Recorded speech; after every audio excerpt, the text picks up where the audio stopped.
Hey, true crime fans, buckle up because today I'm diving into the dark and twisted world of Australia's most notorious gang wars. From Melbourne's brutal gangland killings to Sydney's volatile drug wars, Australia's underworld has seen it all. Let's break it down, shall we? First up, the Melbourne Gangland Killings. This infamous conflict spanned from 1995 to 2010 and involved some seriously dangerous players. You've got the Carlton Crew, the Moran family, and the ruthless Carl Williams faction. The Carlton Crew was an old-school Italian-Australian mob with names like Alphonse Gangitano, Mario Condello, and Mick Gatto. Then there were the Morans Jason, Mark and Lewis, deeply entrenched in drug trafficking. And let's not forget Carl Williams. Starting as a small-time drug maker, he rose to power by ordering hits on his rivals. Notable events? Oh, there are plenty. In 1998, Alphonse Gangitano was murdered, sparking a vicious power struggle. In 2000, Jason Moran and Pasquale Barbaro were gunned down during a children's football game. By 2004, Lewis Moran was executed in a Brunswick pub and Carl Williams was arrested, later convicted of multiple murders.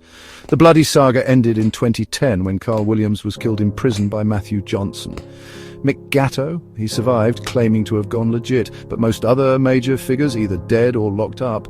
Next, let's head to Sydney, where the gang wars are still raging. Sydney's underworld is dominated by ethnic crime syndicates, bikie gangs and Lebanese-Australian crime families. The Ibrahim family, led by John Ibrahim, is alleged to be involved in nightclub security, drugs and organised crime. Then there's the ultra-violent Brothers for Life gang and various bikie gangs like the Hells Angels, Comancheros and Bandidos. Key events? In 1995, Michael Kanan, linked to BFL, was involved in multiple murders before his arrest in 1998. In 2001, crime boss Mohammed Mick Khatib was assassinated. One of the most notorious incidents was the 2009 Sydney airport brawl between Comancheros and Hells Angels, which led to Anthony Zervas's death. Recently, from 2020 to 2023, targeted assassinations ramped up, including the murders of Mahmoud Brownie Ahmad and Bilal Hamza. Despite crackdowns, Sydney's underworld remains as active as ever. Over in Perth, the bikie wars are just as intense. The Coffin Cheaters, Finks and Rebels are the main players here. In 2010, a brutal brawl at the Kwinana Motorplex between Finks and Coffin Cheaters members saw stabbings and gunfire. Since 2017, multiple shootings, firebombings and disappearances have been linked to these feuds. Anti-bikie laws have been introduced, but tensions still simmer. Queensland has its own bikie violence, especially on the Gold Coast. Notable gangs include the Hells Angels, Bandidos, Comancheros and Mongols. The infamous 2013 Broadbeach brawl between the Bandidos and Finks led to a massive crackdown under Queensland's Vlad laws.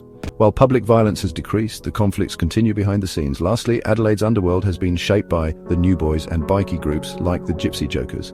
In 1999, high-profile drug dealer Don Hancock was murdered, allegedly, by the Gypsy Jokers.